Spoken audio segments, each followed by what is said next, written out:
Okay, कल के lecture में हमने जो लास्ट टॉपिक स्टार्ट करा था वो इंटीग्रल डोमेन था। हमने कहा था कि इंटीग्रल डोमेन किसे कहते हैं।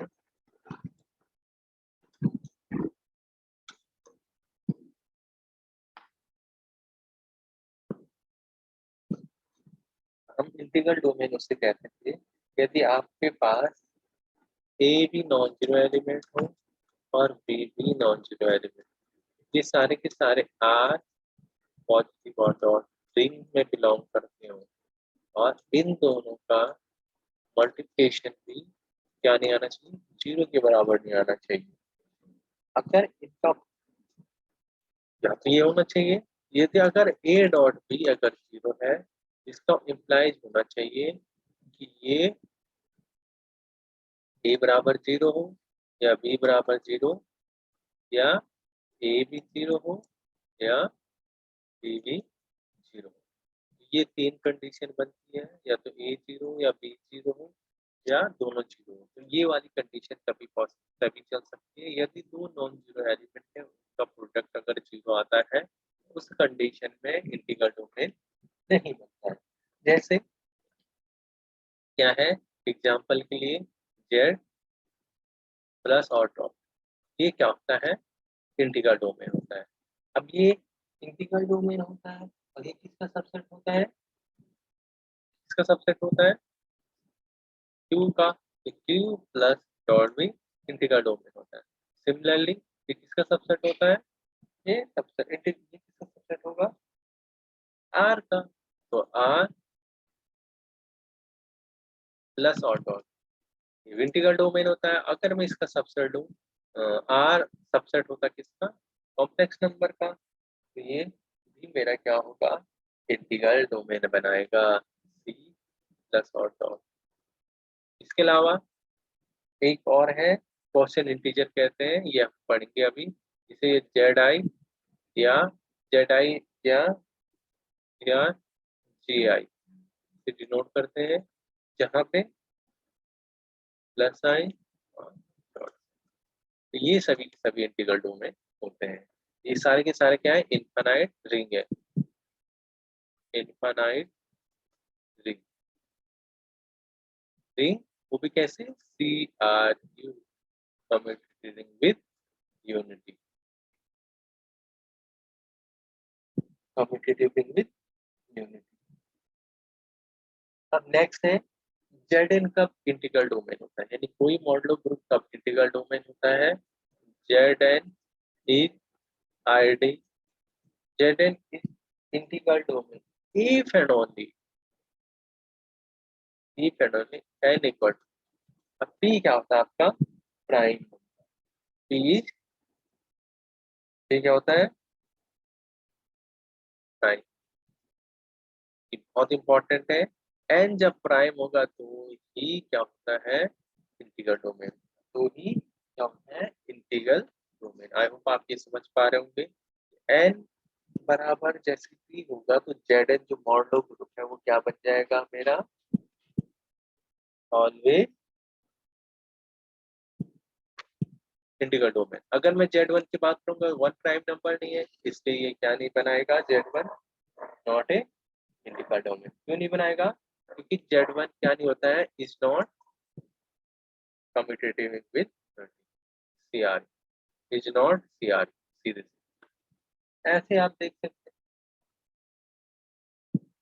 सिमिलरली फॉर एग्जाम्पल में अगर मैं जेड को क्यू से मल्टीप्लाई करूंगा, क्या ये आईडी बनेगा, ये भी मेरा क्या नहीं करता है, आईडी नहीं बनाता है। क्यों, क्योंकि मुझे पता है कि अभी दो एलिमेंट पेयर है, वन अगर इंटीजर्स है तो इससे बिलोंग करेगा। सिमिलरली जीरो पहला एलिमेंट, इसमें ऐसे एलिमेंट होते हैं ए कॉमा, यहाँ पे ए जेड से है और बी क्यू से। मैंने एक एलिमेंट ले लिया पहला, दूसरा एलिमेंट मैंने ये लिया, इन दोनों का प्रोडक्ट अगर तो क्या आएगा, जीरो जीरो। और जबकि ये आपस में क्या है, नॉन जीरो एलिमेंट है, ये भी नॉन जीरो, दोनों का प्रोडक्ट करा क्या है, जीरो जीरो। ये कंडीशन तो होती नहीं है कि दो नॉन जीरो का प्रोडक्ट नॉन जीरो ही आना चाहिए अपने यहाँ, इसलिए ये भी क्या नहीं होता है, नॉट आई इंटीग्रल डोमेन नहीं होता है। तो ये इसके एग्जाम्पल है इंटीग्रल डोमेन कब होता है। इंटीग्रल डोमेन के लिए आपको ध्यान से देखना है कि जो डेफिनेशन है वो सेटिस्फाइड हो रही कि नहीं हो रही है। तो सिमिलरली ये भी नहीं बनाता है।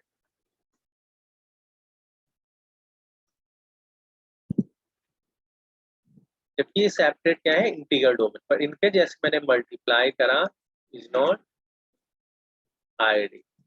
आईडी का मतलब क्या है, आप अच्छे से जानते हैं कि इंटीग्रल डोमेन नहीं है, आप समझ गए होंगे ये इंटीग्रल डोमेन नहीं है। जबकि मेरा जबकि मेरा गॉसियन इंटीजर, अब देखते हैं अगर मेरा जेड एन आई लो, इसमें तो पता है कि order of Z N plus इसमें कितना हो, इसका ऑर्डर कितना होगा, ऑर्डर ऑफ इसका तो ऑर्डर ऑफ एन ही होगा। बट एक्चुअल में एक जेड आई बोला, मैं जेड एन आई कर दूंगा मैं। जेड एन आई का मतलब होता है ए प्लस आइटा बी के फॉर्म पे, और ए और बी कहाँ से बिलोंग कर रहे हो मेरे, जेड एन। इसमें टोटल नंबर ऑफ एलिमेंट के यानी ऑर्डर ऑफ जेड एन कितना होता है, वो भी गॉसियन इंटीजर जब मॉडलो में हो। इसमें जो एलिमेंट होते हैं वो होते हैं एन स्क्वायर। एन स्क्वायर कितने नंबर ऑफ एलिमेंट, सपोज जैसे मैं मानता हूँ कि मेरे पास जेड बी आई है, मुझे पता है इसमें ए प्लस आईटा बी फॉर्म के एलिमेंट आएंगे, यहाँ पे ए और बी कहाँ से आएंगे, जेड। तो number of order of Z three कितना होगा, वो भी आई के रिस्पेक्ट, तो आई के रिस्पेक्ट में कितना होगा, थ्री का स्क्वायर यानी 9। ऑर्डर भी आपको पता लग गया इसमें कितना होगा। दूसरा जो आपका ये होता है जेड एन आई ऑर्डर, ये क्या होता है, सी आर कम्यूटेटिव रिंग होता है। आई होप कि आप समझते होंगे ये कम्यूटेटिव रिंग होता है। और रिंग विद यूनिटी कब होता है, सी आर यू कब होगा, सी आर यू कब होगा, यही Z N,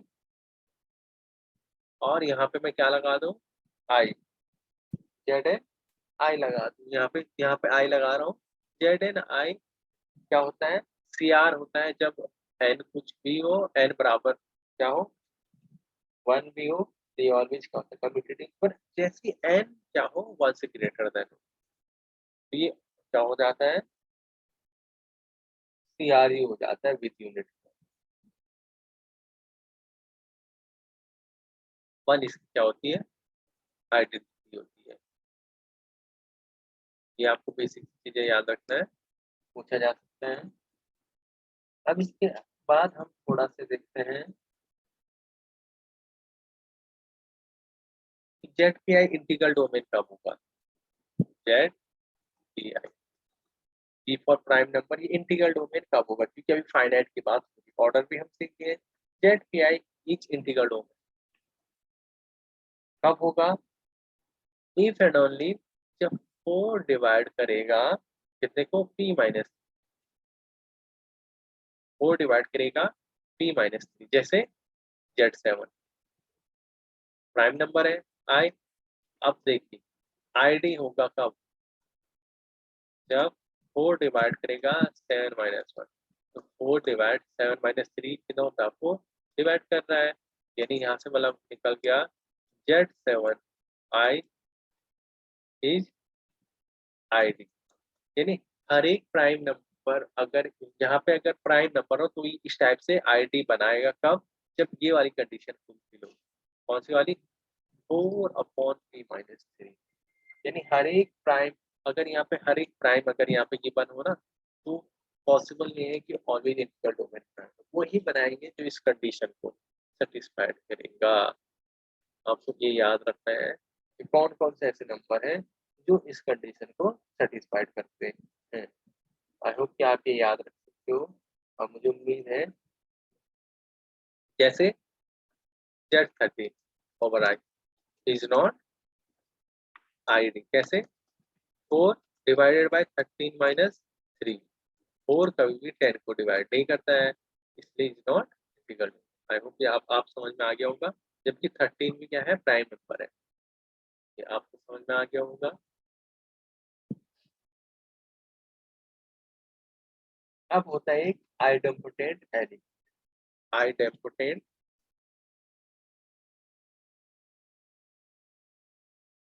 idempotent element. Idempotent element किसे कहते हैं किसी रिंग में? तो हम जानते हैं कि हमारे पास लेट अगर रिंग हो, रिंग आप जानते हैं, पूरे स्ट्रक्चर बना रहा हूं मैं आपको। Let R plus dot be a ring, be a ring, be a ring, then any element. हम जानते हैं देन रिंग होगा तो एलिमेंट हो गई, एनी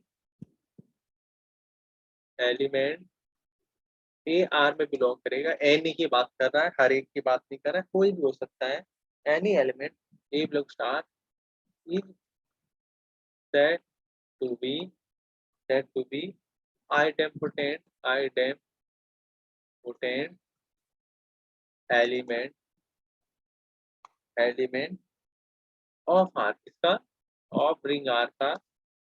इफ कब होगा? जब ए स्क्वायर करने पे ए आ जाए, ए स्क्वायर करने पे ए आ जाए, तो इसे बोलते हैं हम आइडेम्पोटेंट एलिमेंट। अब जैसे देखते हैं, अगर मैं रिंग को आर प्लस डॉट को क्या लूं, इंटीजर का सेट लूं, एग्जाम्पल के तौर पे देखते हैं, जेड लिया इंटीजर का सेट। अभी सेट को ओपन करके लिख देता हूँ। इसमें होता है 0 1 2 3, आगे इधर -1 -2 और ये सारे नंबर। इसमें कितने ऐसे एलिमेंट हैं जिनका जिनका क्या एक्सपायर करने पे क्या आ जाए, 1 आ जाए, आइडेम्पोटेंट एलिमेंट।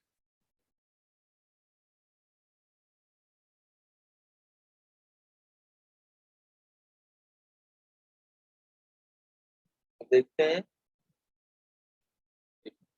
1 लिया और ए बराबर 1 लिया। कंडीशन क्या है? ए स्क्वायर बराबर क्या होना चाहिए? ए होना चाहिए। 1 के स्क्वायर करने पे आया, अगेन ए बराबर मैंने क्या लिया? 0। 0 को स्क्वायर करने पे 0। अगेन अगर मैं ए बराबर -1 लूंगा तो -1 का स्क्वायर क्या आ जाएगा? 1 आ जाएगा, यानी -1 आना चाहिए। यानी ये इनफाइनाइट रिंग है।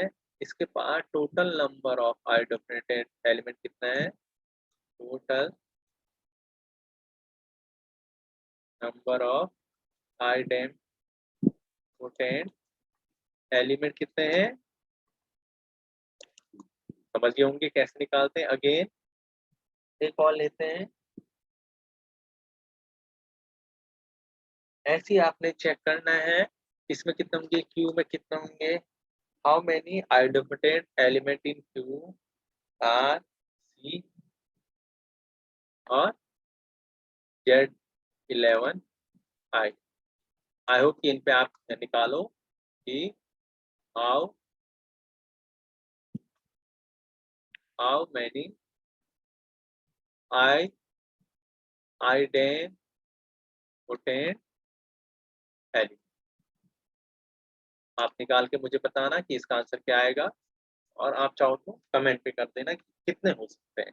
आपको बता दिया, आपको चेक करने के ऐसे कितने एलिमेंट है जो ए स्क्वायर बराबर ए दे।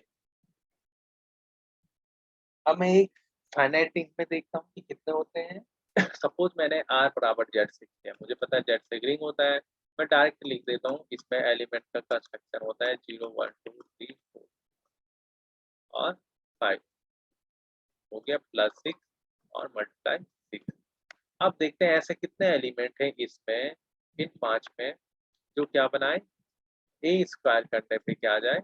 ए दे। तो 0 का स्क्वायर 0 ही देगा, 1 का स्क्वायर 1 ही देगा, 2 की स्क्वायर 4 होगा, डिवाइड करूंगा 5 से तो भी नहीं, 3 का स्क्वायर 9 होगा, तो 4 के स्क्वायर करूंगा तो 4 के स्क्वायर करूंगा तो भी नहीं होगा। 4 के स्क्वायर, हाँ 4 के स्क्वायर पॉसिबल है। देखो 4 का स्क्वायर करूंगा तो कितना आएगा? 16। 10 कितने से डिवाइड देना? 6 से। 6 तो नहीं 12 से कितना है? 4। यानी यहाँ 4 के स्क्वायर किसके बराबर आया? 4। तो इसके पास total total number of idempotent element कितने हुए? 3। एक जीरो, यानी एक जीरो है, एक 1 है और एक 4, जिनके स्क्वायर करने पे यही आपको क्या मिल रहे हैं?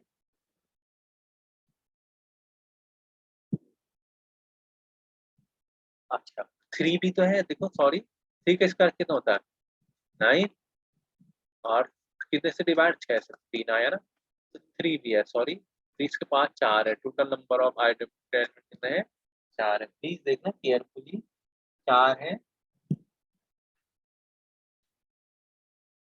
ऐसे आप और जो भी फाइनल नंबर ऑफ क्या होंगे, आपके पास जितने भी क्या होंगे, रिंग होगी Zn, उसमें टोटल नंबर आइडेंटिफाइड एलिमेंट कैसे निकालते हैं देखते हैं। अगर आपसे पूछा जाए Zn में total number of identified element, total number of ID, आपने क्या करना है, जो होता है total number of identified element ये होता है आपके पास, इसमें Zn में ये होता है 2 की पावर d, 2 की पावर d। और d का मतलब क्या है? d का मतलब होता है, d होता है प्राइम डिवाइजर ऑफ n। कैसे? Prime divisor of n। अब देखो मैंने मेरा Z6 लिया था ना, Z6 यानी 6 को डिवाइड करने वाले प्राइम नंबर कौन से है? 2 और 3। कितने नंबर हुए ये? 2, यानी d की वैल्यू कितनी? 2, यानी 2 की पावर 2 यानी 4। तो आपका आंसर 4 ही आया था। सपोज जैसे 12 हुआ, 12 को प्राइम नंबर कौन कौन डिवाइड करते हैं? एक 2 करता है और एक 3, जबकि 2 का स्क्वायर 4 होता है, पर प्राइम नंबर कितने हैं? डिस्टिंक्ट प्राइम नंबर 2 और टोटल नंबर ऑफ, इसमें भी आइडेंटिफाइड एलिमेंट कितने निकलेंगे? आईडी, इसमें भी कितने निकलेंगे? 2 की पावर 2 यानी 4। आप समझ गए होंगे क्या कहा मैंने। तो डिस्टिंक्ट प्राइम होते हैं वो डी ऊपर 2 की पावर में लिख देना उसे, उतने आपके पास क्या आएंगे? आइडेंटिफाइड एलिमेंट है। जैसे सपोज मेरे पास गिवन है क्या, 8 गिवन है, n बराबर कितना? 8, तो 8 यानी 2 क्यूब, तो इसे यहाँ पे d की वैल्यू कितनी है? 1। तो इसके पास अगर मैं आईडी की बात करूंगा, टोटल नंबर ऑफ आईडी क्या होगा? 2 की पावर 1, यानी सिर्फ 2 ये ऐसा एलिमेंट होंगे जो आइडेंटिफाइड प्रॉपर्टी को सेटिस्फाइड कर रहे होंगे। आई होप कि आपको ये समझ में आ गया होगा। एक नेक्स्ट होता है nilpotent element. Nilpotent element, nilpotent element में क्या होता है? सेम डेफिनेशन होता है, सेम। अगर आपके पास क्या हो, आर प्लस और डॉट, ये कोई रिंग हो, या आपके पास रिंग है, अगर इसमें कोई ए आर में बिलोंग कर रहा है, ये मुझे पता है, मैं इस ए को क्या कहना चाहता हूँ? नील पोटेंट एलिमेंट। क्या कहना चाहता हूँ? एलिमेंट। कब कहूंगा? इफ ए की पावर एन करने पे क्या आ जाए? 0। जहां पे ये एन है ना, N is least positive number, least positive number. ये भी याद रखना है, लीस्ट हो, बड़ा सा बड़ा नहीं, छोटा सा छोटा ऐसा नंबर जिससे ए की पावर एन करने से क्या हो जाए? 0 के बराबर आ जाए। ये समझ लो कि आइडेंटिटी के बराबर आ जाए। तो 0 एडिशन में क्या होती है? आइडेंटिटी होती है, आइडेंटिटी। ये समझ सकते हो आप। तो ऐसे ही अगर मैं बात करूं तो जेड में, जेड कैसे लिखा जाता है? 0 1 2 3 प्लस माइनस करके ये लिखो। ऐसा कौन सा है? सिर्फ अगर मैं इसमें बात करूं, 0 की पावर 1 करने पे क्या हो रहा है? 0। 0 की पावर 2 करने पे भी क्या आ रहा है? 0। 0 की पावर 3 करने पे भी 0 आ रहा। बट लीस्ट कौन सा है? इसके अलावा और कोई ऐसा एलिमेंट नहीं है जिसकी पावर करने से, इसमें नंबर ऑफ इम्पोर्टेंट एलिमेंट कितने हैं? Number of nil nilpotent element कितना निकला? एलिमेंट कितना निकला? देखो 1। जबकि आइडेंटिफाइड कितने थे? आईडी कितने थे? इंटीग्रल डोमेन में अभी आइडेंटिफाइड एलिमेंट कितने थे? 2 थे, और नील पोटेंट 1। ये आप याद रख सकते हैं। ऐसे ही आपने क्या करना है, चेक करना है क्यू आर सी और जेड पी में कितने नील पोटेंट एलिमेंट होते हैं। ये आपके लिए एक क्वेश्चन है कि इसमें कितने नील पोटेंट एलिमेंट होंगे। आई होप कि आप इसे याद कर पाओ। निलपोटेंट नंबर होंगे।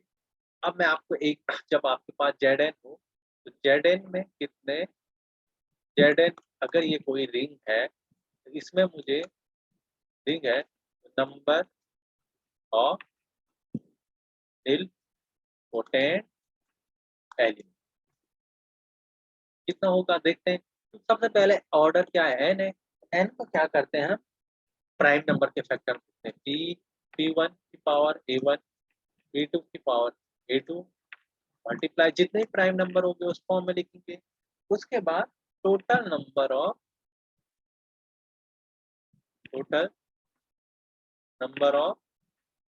निलपोटेंट होते हैं। बहुत आसान है, आपने क्या करना है, जितने भी आपके पास क्या गिवन हो प्राइम नंबर हो, p की पावर 1 और ये जो a1 जितनी पावर होगी उसमें से एक एक लेस करना है, मल्टीप्लाई कर देना है। p2 भी सेम लिखना है, बस उसके पावर में एक एक लेस कर देना है। p3 होगा उसके पावर में a3 माइनस 1 लेस। तो इतने नंबर ऑफ क्या होते हैं, निलपोटेंट एलिमेंट होते हैं। अब मैं अगर निकाल कर दिखा देता हूँ ताकि आप समझे। सपोज मेरे पास Z6 गिवन था, Z6 गिवन है तो n की वैल्यू 6, 6 को कैसे लिख सकते हैं 2 और 3, इसकी पावर 1 इसकी पावर 1। तो नंबर ऑफ निलपोटेंट